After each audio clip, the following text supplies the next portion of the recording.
The World is Flat, A Brief History of the 21st Century by Thomas L. Friedman. Picture yourself in the late 1990s.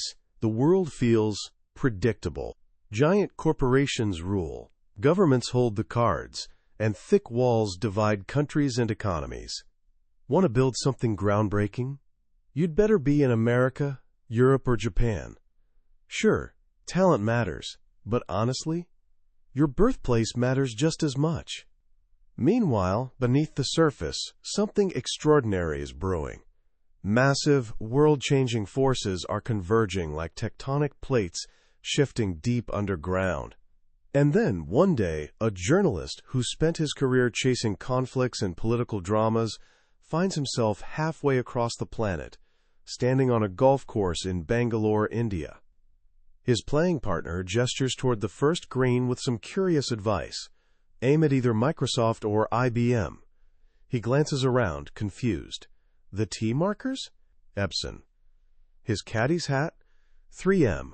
A billboard he passed earlier advertised Pizza Hut with the tagline, "Gigabytes of Taste." This doesn't feel like India. It feels like something entirely new. A few days later, sitting across from a brilliant Indian CEO, he hears something that shifts his entire worldview. The CEO leans forward and says, "Tom, the playing field is being leveled." As Thomas L. Friedman bounces along a dusty road back to his hotel, a revolutionary idea hits him. He frantically scribbles it in his notebook, an insight so profound it feels like discovering gravity. Later, he whispers it to his wife. "Honey, I think the world is flat." That whisper turned into a thunderclap. Released in 2005, The World is Flat became a global phenomenon, selling millions of copies and landing on the required reading lists of presidents, CEOs, and students everywhere. It wasn't just a book. It was a roadmap to a new world that had been forming right under our noses while we slept. Today we're unfolding that map together. By the end of our journey, you won't just understand what a flat world means. You'll see the invisible forces shaping your future, the career waiting for you, the people you'll compete against, and the incredible opportunities now available to you in ways no previous generation could imagine.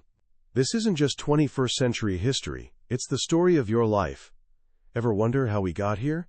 How does a kid in Romania build software that rivals Silicon Valley products? How can a doctor in India read an X-ray for a patient in Indiana? Or how does a small Jordanian company manage a global shipping network competing with giants like FedEx? It feels sudden, but the story of how our world flattened is actually a tale of three great eras. For centuries, from Columbus in 1492 until around 1800, the world was enormous. Let's call this Globalization 1.0. Countries were the main characters. Success depended on muscle and brawn, how much horsepower, wind power, or steam power your nation commanded. This was the age of empires and explorers, shrinking the world from size large to medium. Then, from 1800 to 2000, we entered Globalization 2.0. This wasn't about countries anymore. It was about companies. Multinational corporations, powered first by steam engines and railroads, then by telegraphs and telephones, went global hunting for markets and labor. The world shrank from medium to small. But walls remained. Friction persisted. The playing field was far from level. Then, right around 2000, everything transformed. We entered Globalization 3.0. This new era isn't about countries or just companies. It's about you. It's about individuals gaining newfound power to collaborate and compete globally. This era shrunk the world from small to tiny, flattening the playing field entirely. So how did this happen? Not through one event, but through multiple immense forces converging simultaneously, creating a new global platform for work, innovation, and connection, a triple convergence. The story starts with a crumbling wall. On November 9, 1989, think of it as 11/9, the Berlin Wall fell. This wasn't merely political, it was psychological. The world began seeing itself as one unified space. One market. The old East-West divisions, communism versus capitalism, started melting away. And as concrete crumbled, a new window opened. Just 6 months after the wall fell, Microsoft released Windows 3.0. Over the following years, personal computers powered by Windows marched onto desks worldwide. Suddenly, millions possessed powerful tools for creation and communication. The world shifted from command and control vertical structures to something more horizontal. But we'd barely begun. These amazing computers couldn't talk to each other well. You could email within your company or services like AOL, but connecting beyond those walled gardens was clumsy and unreliable. We'd cracked the world open, but hadn't yet woven it together. That changed on August 9, 1995. A small company called Netscape, which created the first popular commercial web browser, went public. It was like firing a starting gun for the Internet age. Netscape brought the Internet to life for everyone, from 5-year-olds to 85-year-olds, triggering an absolute frenzy. Investors looked at this World Wide Web and thought, everything will be digitized. Music, photos, books, commerce, everything. They believed demand for Internet services would be infinite, leading to the great dot-com bubble. Billions poured into tech companies and, crucially, into companies laying fiber optic cables across the planet, under oceans, connecting continents at light speed. Of course, that bubble burst. The market crashed. Many thought this, quote, globalization fad was over, but they missed the real story. The dot-com bust didn't end globalization, it supercharged it. When the bubble burst, all that fiber optic cable remained. It had been laid. Companies went bankrupt, sure, but those cables sold for pennies on the dollar to new companies. Suddenly, transmitting data and phone calls anywhere became virtually free. India didn't pay for the digital highway connecting it to America. Our investors did. India rode for free, creating perfect conditions for the next great flattener. Think about it. We had PCs. We had a newly wired world. People could connect like never before, but they wanted more than emails and browsing. They wanted to work together, design, build, and create across borders. For that, we needed one more breakthrough. Our computers needed to talk to each other. My software had to communicate seamlessly with yours. This is what Friedman calls workflow software. Technologies with strange names like XML and SOAP became magic translators, universal languages allowing different systems to connect. Imagine a fire department where every neighborhood has different-sized fire hydrants. Fire engines from one neighborhood would be useless in another. That was business before workflow software. Sales departments couldn't talk to suppliers, inventory departments. Work didn't flow. But with these new standards, everyone agreed to use the same connection. Suddenly, work could be digitized and sent anywhere. It could be done cheaper, faster, or better. This convergence, the wall falling, the world getting wired, and software getting smart, created the Flat World platform. It was like a new continent rising from the sea. And immediately, new forms of collaboration and ways of working sprang up like wildfire. One of the first and most surprising was open sourcing.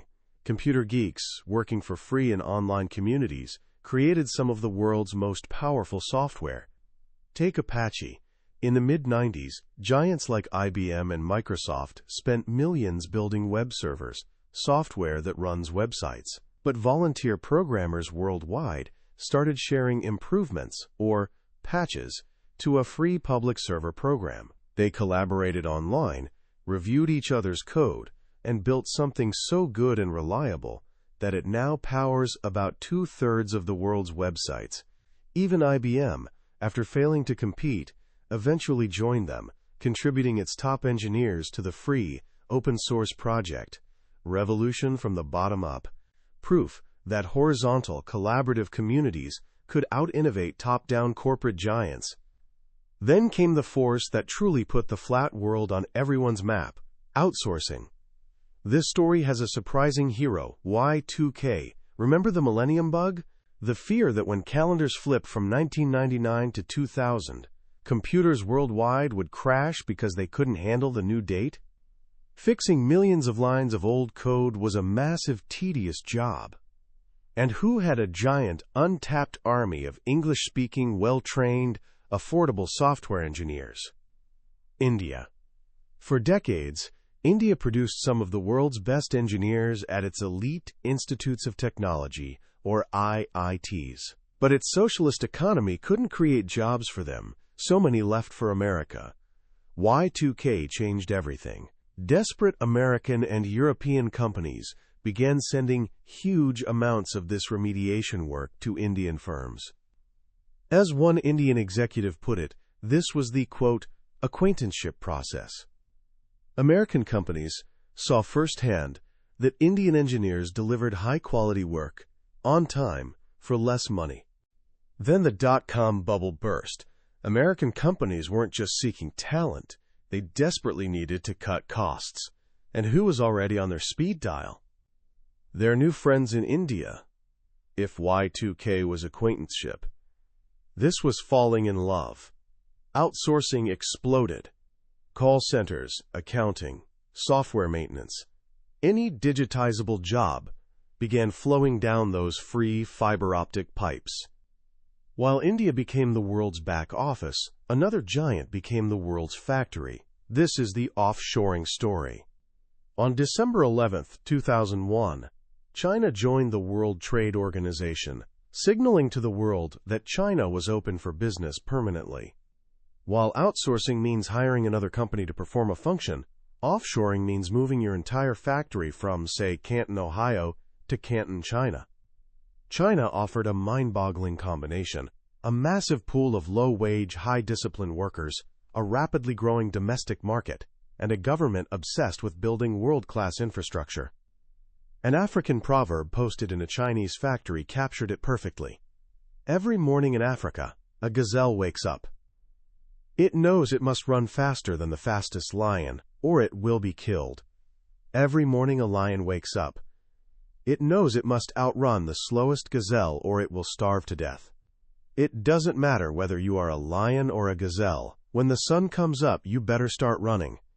After China joined the WTO, everyone had to run faster. And to do that, companies perfected a new collaboration form: supply chaining. No one does this better than Walmart. A Walmart distribution center is like watching a symphony. Trucks from thousands of suppliers drop boxes on one side. Those boxes feed onto miles of conveyor belts. An electric eye reads each box's barcode, and robotic arms guide it to waiting trucks destined for specific stores. The moment you pick a product off the shelf at your local Walmart and the cashier scans it, a signal goes worldwide to a factory in China or Maine to make another one. It's seamless, horizontal collaboration between supplier, retailer, and customer, designed to squeeze every penny of cost from the system. And it's not just for big companies. Think about the computer this book was written on, a Dell notebook. The order was placed by phone in the US, sent to a Malaysian factory, which then signaled suppliers across Asia. The microprocessor might have come from the Philippines, memory from Korea, graphics card from China, battery from Mexico, keyboard from Japan. All these parts arrived at the factory, just in time, were assembled into a custom notebook, flown to Nashville, and delivered to the author's door. This is the global supply chain in action. As supply chains grew more complex, a new need emerged. Sometimes things go wrong. A laptop breaks. A delivery gets snarled. This opened doors for another surprising flattener: insourcing. This is the story of what those guys in funny brown shorts really do. We all know UPS as a package delivery company, but today they do so much more. If your Toshiba laptop breaks, you might ship it via UPS. What you don't know is that UPS might not just ship it. They might actually repair it in a dedicated workshop at their Louisville hub. UPS came inside Toshiba's business to run its entire repair supply chain. They do the same for companies like Ford, redesigning their vehicle delivery network to get cars to dealers faster. UPS became a logistics master, going deep inside other companies to manage their supply chains, inventory, even customer service. All these new collaboration forms, open sourcing, outsourcing, offshoring, supply chaining, insourcing, created an information fire hose. How do we make sense of it all? This brings us to the most personal flattener, informing. This is the story of Google, Yahoo, and web search. Never before have so many people had the ability to find so much information about so many things and so many other people on their own. Informing is your personal knowledge supply chain. It's self-collaboration. Whether you're a kid in a Cambodian village or a Harvard professor, you access the same global library. It's a total equalizer. Finally, we have the steroids. These technologies amplify all other flatteners: wireless, miniaturization, and voice over IP. Wireless lets you do everything from anywhere. Miniaturization lets you carry immense computing power and storage in your pocket. Technologies like Skype let you make free phone calls to collaborators across the globe. They take the flat world and turbocharge it. So let's step back. What does this all mean? It's what Friedman calls the triple convergence. First, around 2000, all 10 flatteners, the wall, the web, workflow, open sourcing, outsourcing, offshoring, supply chaining, insourcing, informing, and the steroids, converged and worked together, creating a brand new global playing field. Second, as this new field emerged, companies and individuals changed how they worked.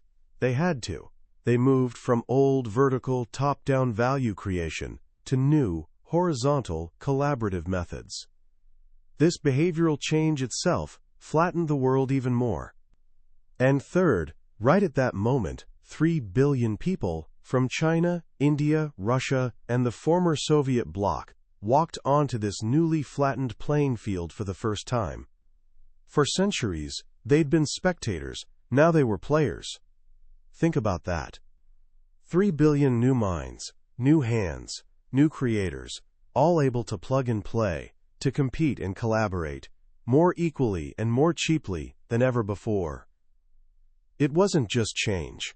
It was revolution. And this revolution isn't just about business.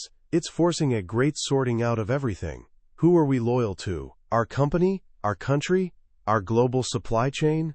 When an Indian firm wins a contract to upgrade Indiana's unemployment system, who's helping whom? Who's exploiting whom? When your consumer self wants the lowest price from Walmart, but your citizen self worries about the low wages making that price possible, you're experiencing the great sorting out.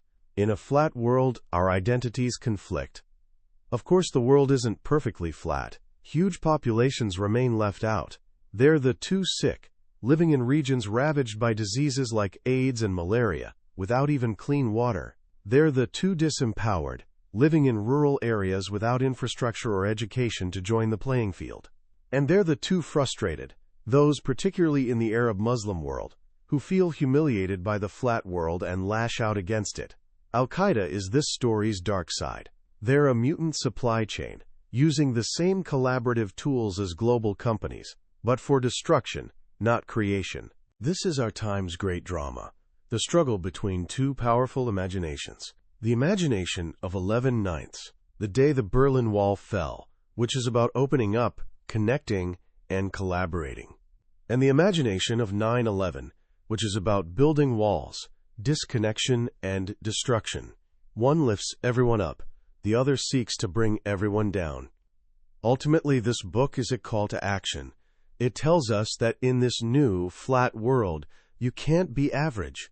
You can't be complacent. You must constantly upgrade your skills, learn how to learn, and find your unique contribution, the one thing that can't be easily commoditized or outsourced. Friedman calls these people the untouchables, not in the old Indian sense, but in a new aspirational one. People whose jobs are so special, so specialized, or so anchored in local communities that they cannot be flattened. The world isn't waiting, the race is on, and the gazelles and lions are already running. So what do we take away from this incredible journey? When The World is Flat first came out, it felt revelatory but also a bit scary. The idea that your future job could be done by someone in Bangalore or Beijing for a fraction of the cost was unsettling. And it still can be. But seeing this book only as a warning misses its most powerful and ultimately optimistic message. What Thomas Friedman really gave us is a lens to see the 21st century for what it is, a world of unprecedented connection and opportunity. He's telling us the walls are down. The old gatekeepers, the big companies, the established institutions no longer monopolize power or innovation. A young person today with a laptop and internet connection has more power to learn, create, and connect than a king did centuries ago. Think about the implications. Your competition is no longer just the person next to you in class. Your competition and your potential collaborators are now everywhere. This isn't a threat. It's a challenge. It's a call to be better. It's a call to stop thinking of education as something ending with a diploma. In a flat world, your education is a lifelong adaptation process. It's about becoming, as Friedman suggests, an untouchable. How do you do that? Here are a few thoughts to get you started. First, become a passionate synthesizer. The book makes clear that the most valuable future work will involve combining disparate ideas and specialties in new ways. Don't just stay in your lane. Learn a bit about coding, even if you're an artist. Understand basic marketing, even if you're an engineer. People who connect dots between different fields will be the true innovators. Second, embrace the mindset of a global entrepreneur, even if you never start a company. Think like Fatih Gondor of Aramex. Look for gaps. Look for places where you can add value using flat world tools to do something faster, cheaper, or better. Whether you work for a giant corporation or yourself, your security comes from your ability to create value no one else is creating. Third, and perhaps most importantly, cultivate your curiosity and creative imagination. In a world where information is a commodity, the one thing that will always be scarce is imagination. The ability to ask the right questions matters more than knowing the right answers. The ability to dream up a new product, service, or collaboration method is the ultimate currency in the flat world. Don't let schooling get in the way of your education. Follow your passions, tinker, experiment, and never stop asking, what if? We've explored the grand architecture of the flat world today, but a summary like this is just a blueprint. The real wonder is in the details, the stories, and the sheer intellectual energy you feel reading the book itself. It's one of those rare books that doesn't just give you information, it gives you a new thinking framework. If any ideas we've discussed today sparked your curiosity or made you see your future differently, I urge you to pick up a copy. Reading The World is Flat isn't just an assignment, it's an awakening. The link to the book is in the description below. Also, if you found this summary valuable, please hit that like button and subscribe to our channel. Your support helps us continue exploring the most important books on the billionaire's bookshelf, and you won't want to miss our next deep dive. Let's keep learning and growing together.